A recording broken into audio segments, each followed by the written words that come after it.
श्री राधे राधे। नमस्ते। सोहर लेकर आयल बानी आप सबके बीच। फूल सोहर सुनब सभे, साथ देव सभे, कमेंट में जरूर लिखब सभे कैसा लागता सोहर। नैहर में रहानी हम माई के दुलारी हो कि बाबा के प्यारी हो कि बाबा के प्यारी न हो कि मोर सखी भैया के हाई हम खेलावा ना हो कि बगिया बिचमा खेली हो कि बगिया बिचमा खेली न हो। एक दिन ससुर भेजन दीनावा हो कि भेजन मोर दीनावा न हो कि मोर सखिया बाबा मोर सोच ना समझन हो कि गिरदिनवा देई दिहान हो कि दिनवा देई दिहान हो कि सखी भैया संगवा खेलनी न सीखनी गुनावा हो कि नाही कौनो साहुरावा हो कि नाही कौनो साहुरावा नु कि सखी सुतीले हम लाली रे पलंगिया हो कि केहू ना बतावे हो कि केहू ना बतावे लहो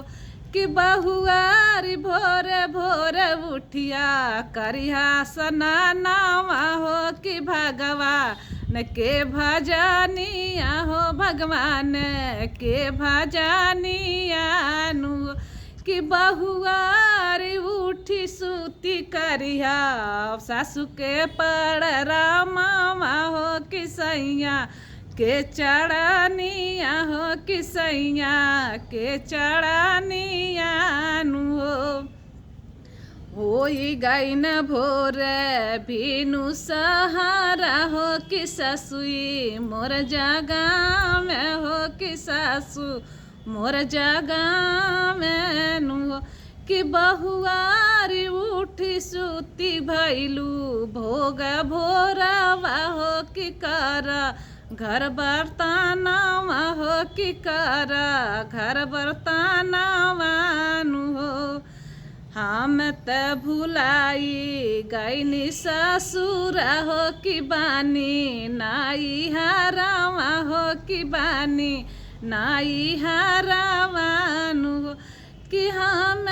झट से उतरी बैठी भूइया हो कि माई जैसे करी ले यारा जिया हो कि माई जैसे यारा जिया नु